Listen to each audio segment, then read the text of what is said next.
Shalom, Ibu Bapak, Saudara dan Saudari. Hari ini PA kita memulai topik yang baru, yaitu dari Kitab Pengkhotbah.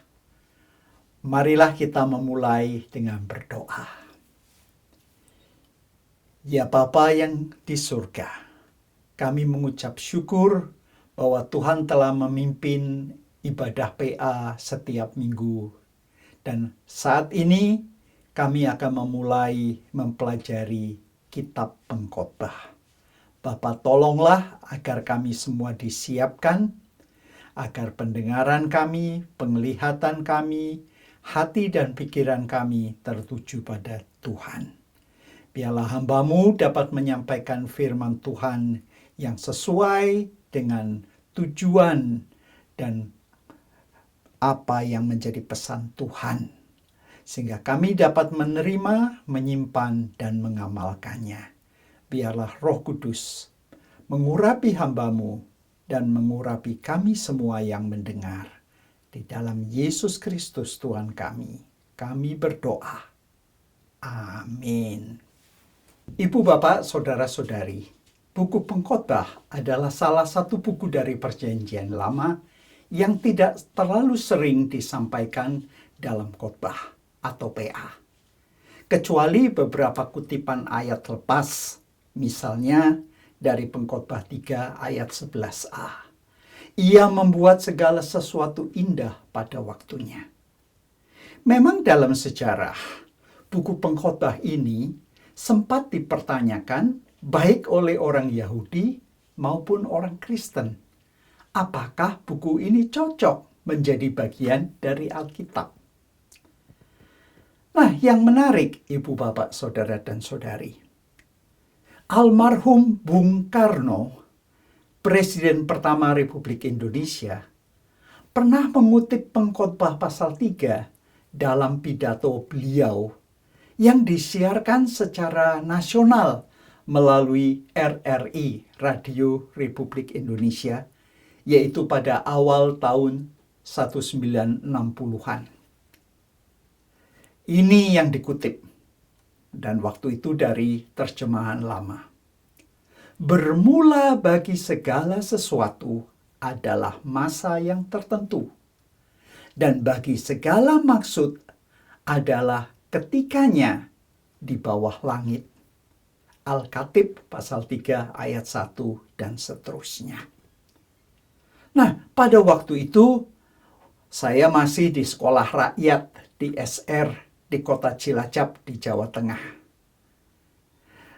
Waktu saya mendengar, saya cukup terperanjat karena menyadari Bung Karno mengutip dari Alkitab. Selain terperanjat, saya pun terharu. Nah, kalau Bung Karno mengutip ayat-ayat dari kitab suci, khususnya Pengkhotbah pasal 3, bagaimanakah dengan orang Kristiani? Bukankah sewajibnya warga Kristiani, kita semua orang Kristen, lebih menyimak pesan-pesan dari Alkitab, khususnya kitab Pengkhotbah ini? Nah, Ibu, Bapak, Saudara-saudari, dalam PA pertama Kitab Pengkhotbah ini, dalam pengantar, saya akan membahas 4 hal. Yang pertama, siapa penulis buku Pengkhotbah? Kedua, untuk siapa buku Pengkhotbah ini ditulis? Ketiga, kapan ditulisnya? Dan keempat, yang terakhir, apa jenis dan apa isi dari buku Pengkhotbah ini? Nah, kita mulai dengan yang pertama, siapa penulisnya?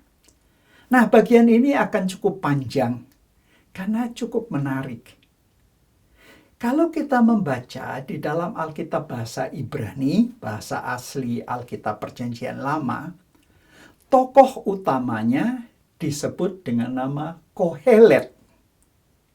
Kohelet adalah bahasa Ibrani yang diterjemahkan Pengkhotbah, yang tokoh ini seperti Raja Salomo. seperti Raja Salomo dalam hal kebijakannya, dan sebagai orang yang mencintai kesenangan, yang menikmati kesenangan. Jadi ayat 1 pasal 1 sampai dengan pasal 2 ayat 11. Di dalam Alkitab bahasa Inggris disebut sebagai Ecclesiastes. Dari mana terjemahan ini? Ini dari terjemahan Septuaginta, yaitu pada waktu Perjanjian Lama dari bahasa Ibrani diterjemahkan menjadi bahasa Yunani. Kata Ecclesiastes itu merupakan orang yang tugasnya di kumpulan jemaah. Nah, di dalam bahasa Ibraninya Kohelet, ya, ini beberapa kali disebut di dalam kitab Pengkhotbah. Tokoh utama di dalam kitab Pengkhotbah. Nah, pengkhotbah ini apakah sama dengan pengkhotbah yang di gereja? Tentunya berbeda. Nah, menurut pemahaman tradisional, Kohelet atau pengkhotbah dikatakan inilah nama samaran Raja Salomo. Itu pemahaman menurut tradisi. Namun jika kita meneliti teks dengan seksama, kalau dengan seksama kita meneliti, ternyata nama Salomo tidak pernah muncul di dalam buku ini. Pertanyaan berikutnya, kalau ini memang dari Salomo, mengapa dia harus menggunakan nama samaran Kohelet? Mengapa Salomo harus menyembunyikan identitasnya?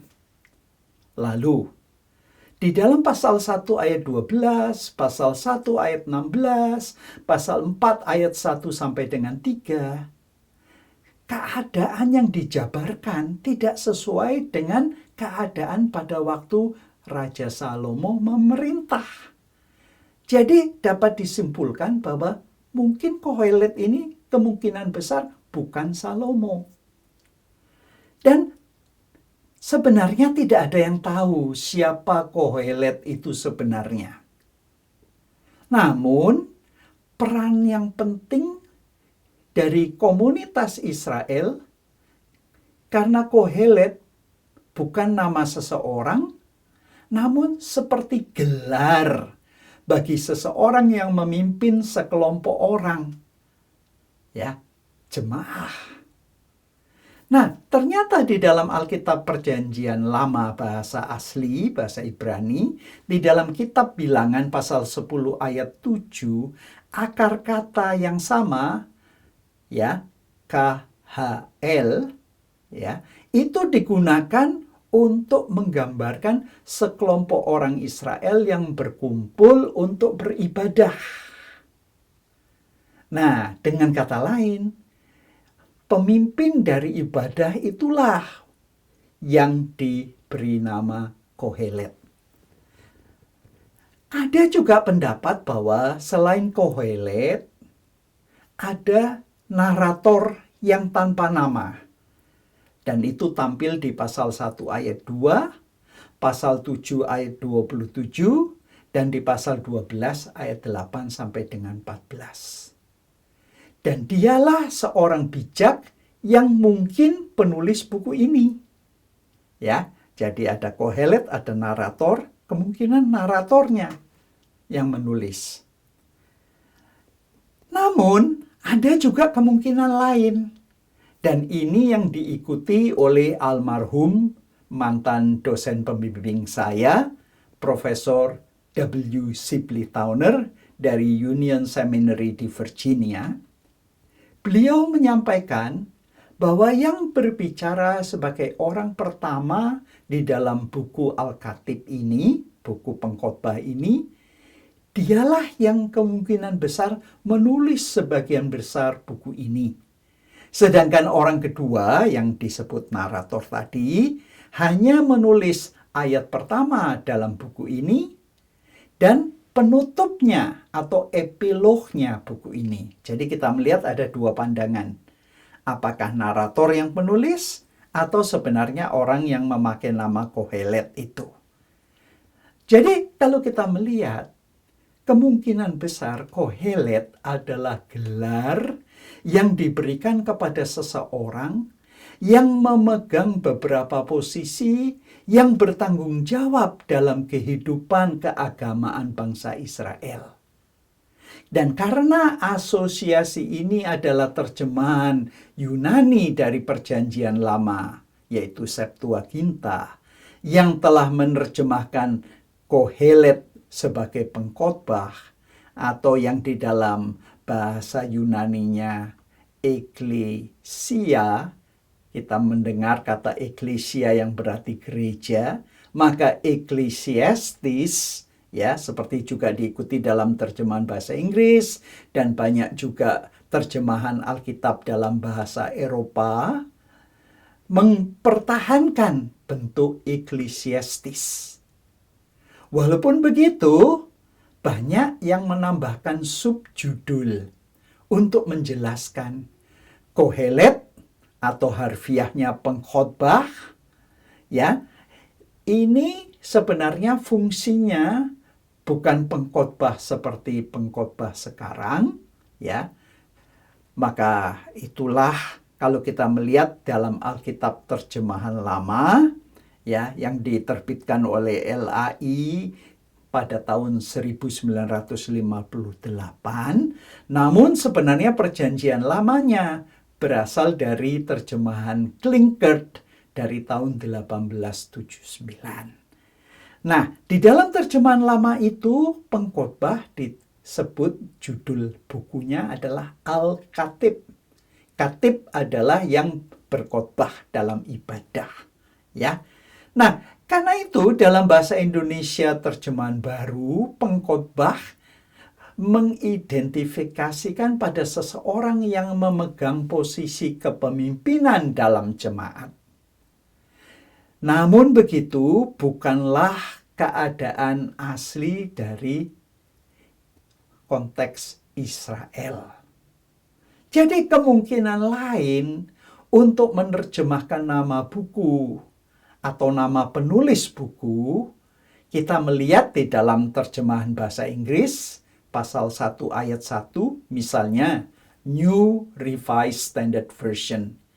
Di dalam NRSV dan New International Version atau NIV, ini diterjemahkan sebagai teacher. Teacher yang artinya guru. Dengan kata lain, bukan pengkhotbah, namun guru. Guru yang menyampaikan gagasan bahwa buku ini, buku pengkhotbah ini, untuk memberikan instruksi, pelajaran, dan ini hanya bagian yang menunjukkan bahwa guru menyampaikan gagasan, dan buku ini menunjukkan ini loh, guru sedang menyampaikan hal yang benar. Nah, di dalam Alkitab Terjemahan Baru edisi kedua atau TB2 menarik. Pengkhotbah dikatakan dapat juga diterjemahkan sebagai pengajar. Bahkan ada makna kedua, penghimpun.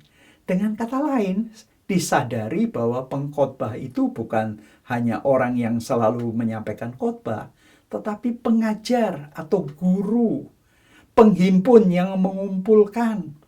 Nah, di dalam bahasa Inggris, terjemahan Alkitab bahasa Inggris yang lain juga diterjemahkan sebagai speaker, seperti di dalam Alkitab Moffat, New English Bible, dan Revised English Bible.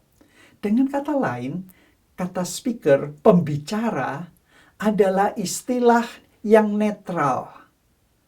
Dan sebenarnya kalau kita timbang-timbang, ya tidak terlalu sesuai ya dengan fakta yang ada di dalam dokumen tertulis. Kalau dia menyampaikan sebagai pembicara, tentunya dokumennya adalah rekaman.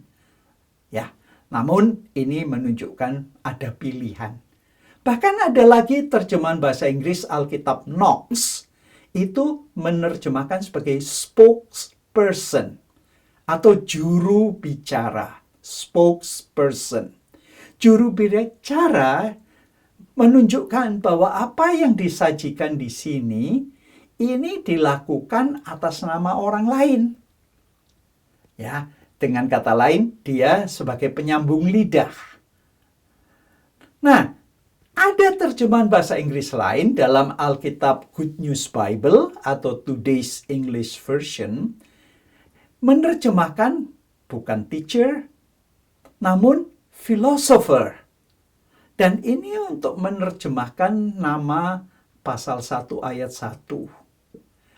Nah, philosopher atau filsuf itu memiliki keuntungan karena menunjukkan bahwa buku ini yang membuat tulisan ini adalah orang yang berhikmat di Israel.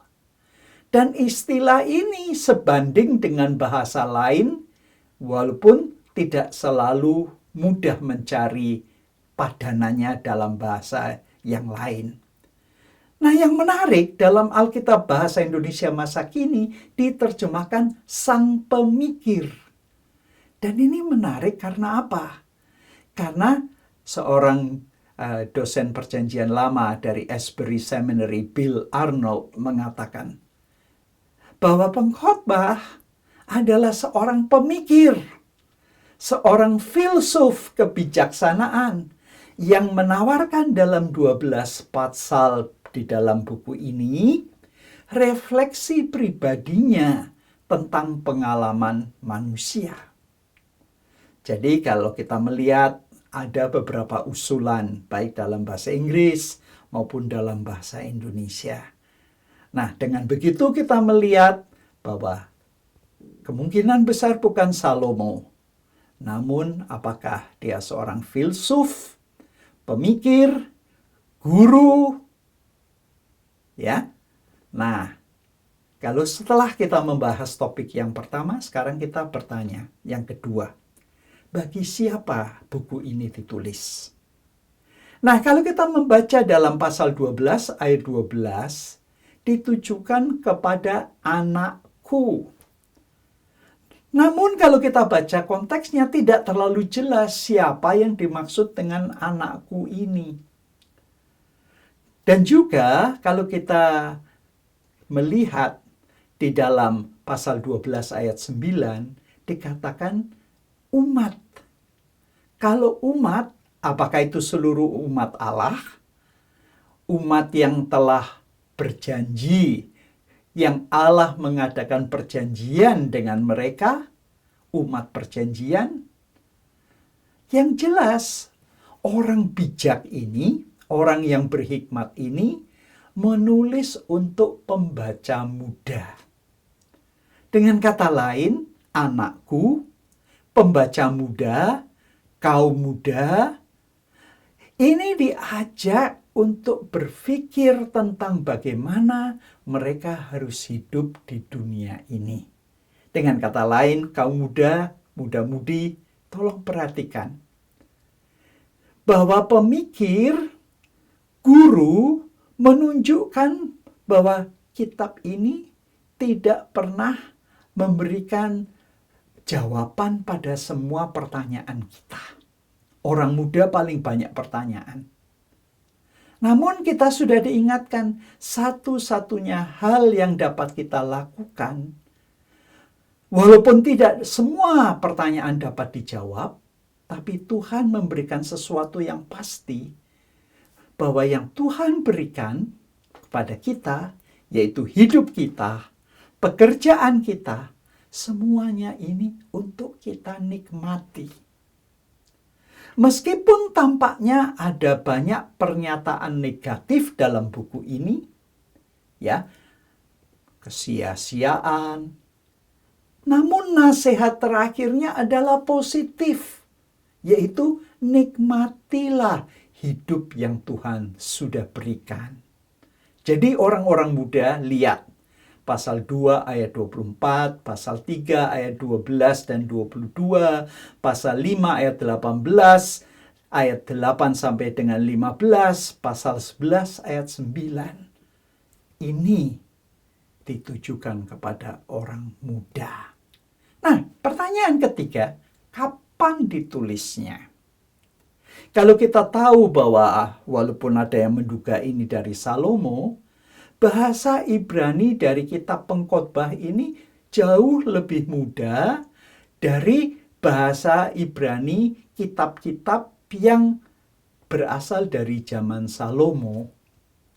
Bahkan para ahli meneliti bahasa Ibrani buku ini lebih sesuai dengan karakteristik bahasa Ibrani setelah zaman pembuangan.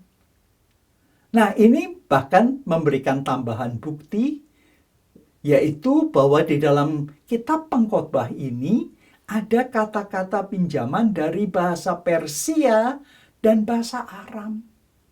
Jadi apa arti semua ini? Dengan demikian, dapat disimpulkan bahwa buku Pengkhotbah ini disusun jauh setelah zaman Salomo.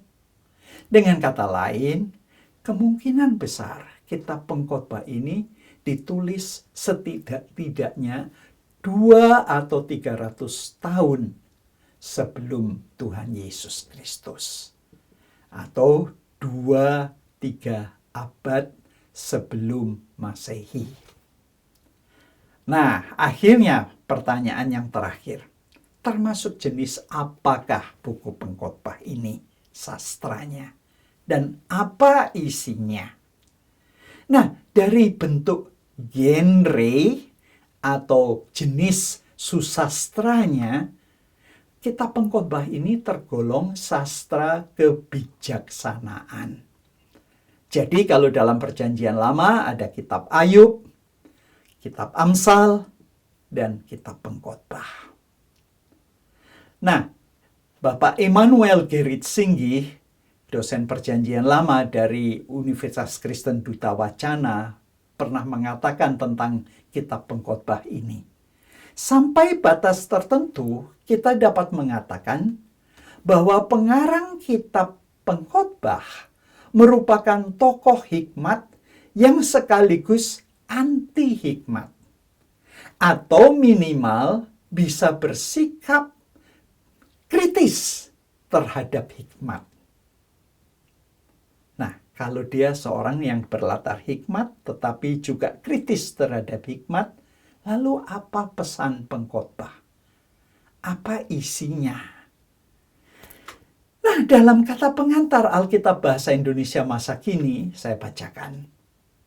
Buku Pengkhotbah berisi sebuah pikiran, ya saya ulang, buku Pengkhotbah berisi buah pikiran dari sang pemikir. Ia merenungkan dalam-dalam betapa singkatnya hidup manusia ini. Dan penuh pertentangan, ketidakadilan, dan hal-hal yang sulit dimengerti. Maka disimpulkannya bahwa hidup itu sia-sia. Ia tidak dapat memahami tindakan Allah dalam menentukan nasib manusia. Tetapi dinasihatinya orang-orang untuk bekerja dengan giat dan untuk sebanyak mungkin dan selama mungkin menikmati pemberian-pemberian Allah.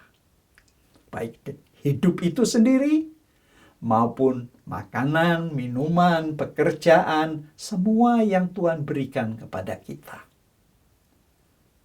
Mari sekarang kita melihat dari teksnya sendiri. Ya, kita akan meneliti teks dari Pengkhotbah ini. Walaupun kurang struktur atau perkembangan ide yang terorganisir dengan ketat, namun banyak sekali ekspresi dan refrain pengulangan yang diulang-ulang sehingga menjadi ciri khas buku ini. Apa? Mari kita melihat beberapa hal yang cukup penting. Di antara pengulangan-pengulangan yang paling penting, yang pertama adalah kata Ibrani hevel.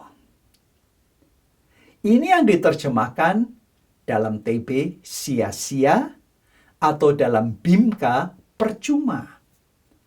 Bahkan ada kata yang dari kata yang sama, hevel, menjadi frasa hevel hevalim. Ini diterjemahkan dalam TB edisi 1, kesia-siaan belaka.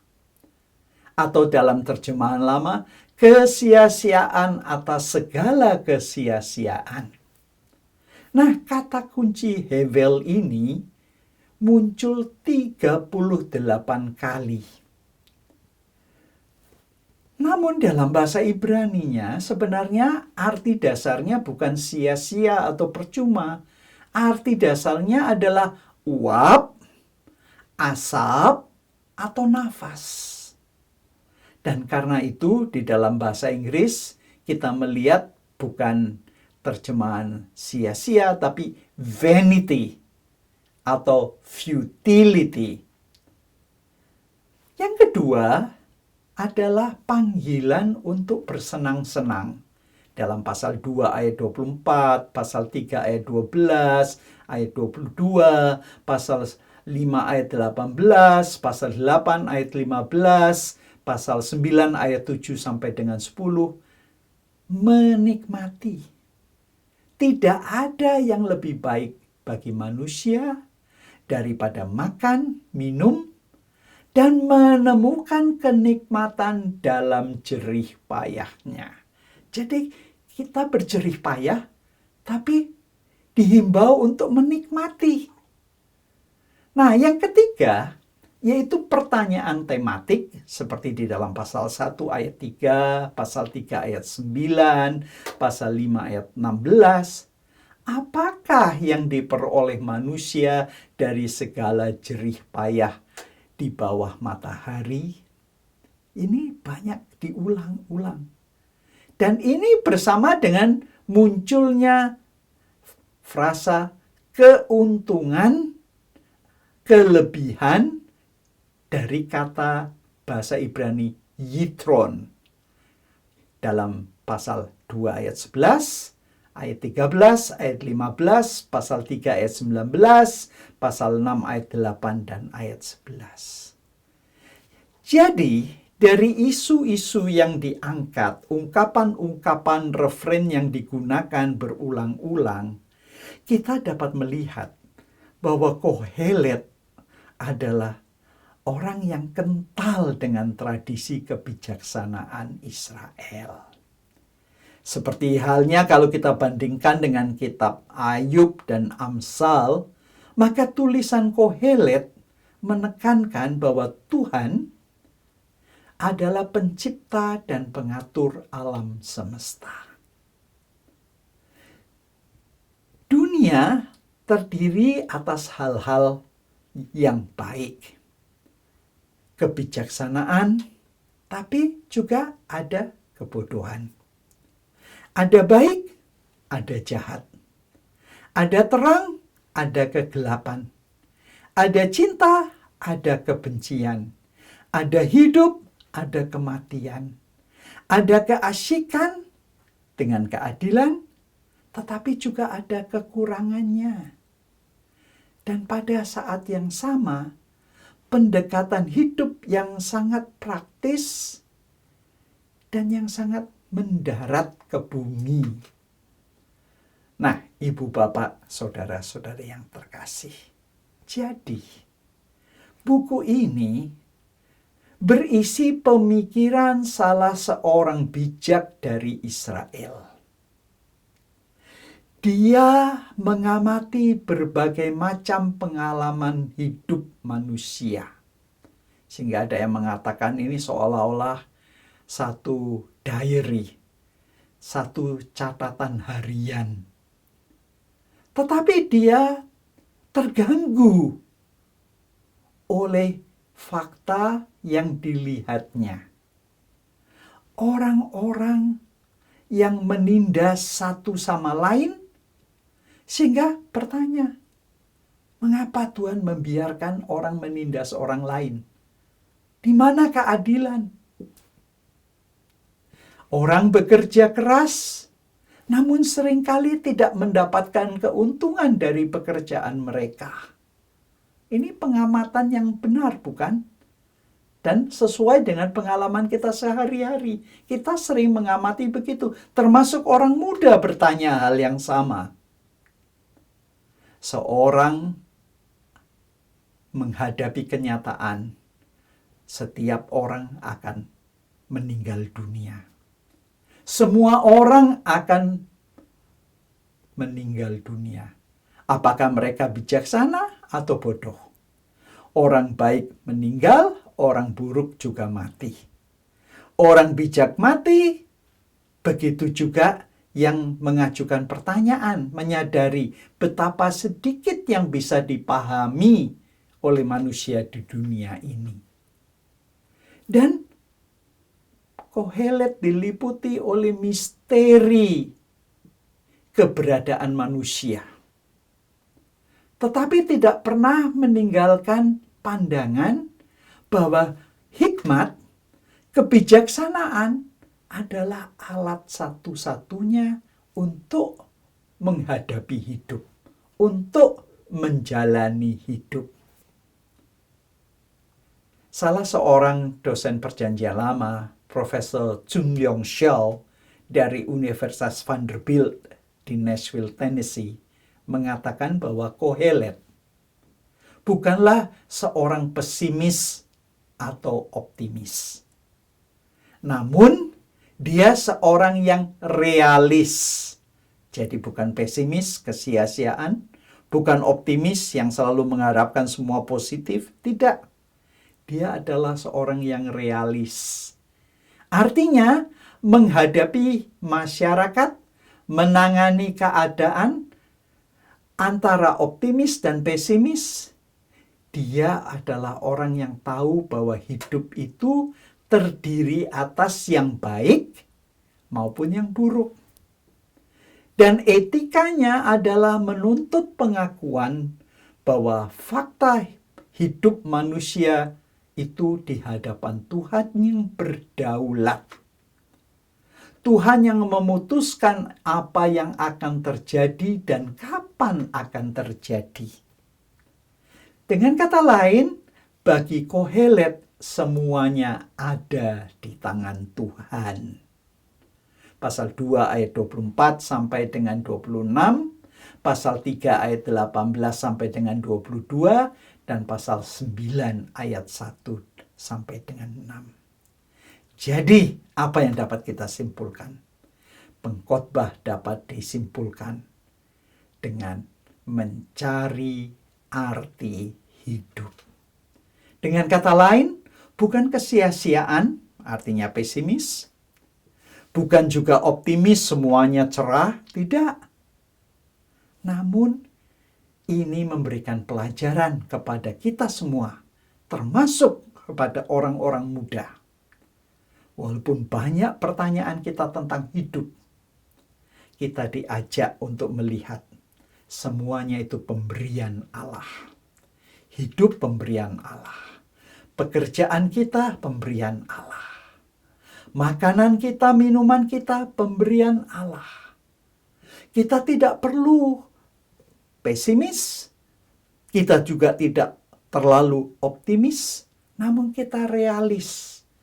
Artinya kita menerima semua yang Tuhan berikan, baik itu buruk maupun baik, yang jahat maupun yang berkat. Kita terima semua itu, menyadari bahwa Tuhanlah yang memberi.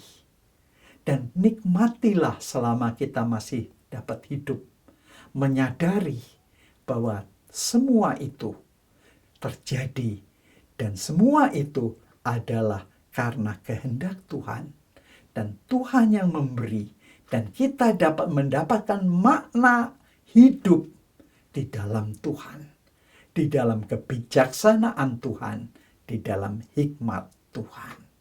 Kiranya Tuhan Yesus memberkati ibu, bapak, saudara, dan saudari. Marilah kita berdoa. Ya Bapa Surgawi, kami mengucap syukur bahwa pada petang ini kami boleh memulai PA dari buku Pengkhotbah. Bapa, kami disadarkan buku ini unik, buku ini menarik, karena banyak pertanyaan yang disampaikan oleh seorang bijaksana dari Israel, orang yang dekat pada kebijaksanaan Tuhan, yang mengerti hikmat Tuhan, yang mengamati hidup dengan penuh pengertian. Di satu pihak, pemahaman yang pesimis. Di lain pihak, ada pemahaman yang optimis. Namun, kami belajar bahwa hidup ini harus dihadapi secara realis. Artinya kami dianjurkan untuk menyadari semua itu pemberian Tuhan. Hidup kami, pekerjaan kami, makanan dan minuman kami, apa yang kami dapat lakukan untuk Tuhan dan sesama, itu adalah kesempatan. Dan itu untuk kami nikmati selama kami hidup. Itulah yang telah kami pelajari dari orang bijak, Kohelet, Pengkhotbah. Kiranya Tuhan mencamkan semuanya dalam hati kami, sehingga kami boleh merenungkan lebih lagi, dan Roh Kudus membantu kami dalam perenungan yang lebih dalam untuk menyadari dalam mencari makna hidup hanya dapat kami dapatkan di dalam Tuhan dan kebijaksanaan Tuhan. Berkatilah seluruh warga yang telah mendengar, dan biarlah firman Tuhan terus berbicara, dan Roh Kudus makin menanam dan menyirami, sehingga boleh bertumbuh, berbuah, dan menyukakan hati Tuhan. Terima kasih Bapa. Saudara-saudara yang terkasih, terimalah berkat. Tuhan Yesus Kristus memberkati saudara-saudari. Allah Bapa mengasihi saudara-saudari, dan Roh Kudus menyertai saudara-saudari mulai saat ini terus selama-lamanya. Amin. Shalom. Sampai berjumpa dalam PA minggu depan. Tuhan memberkati.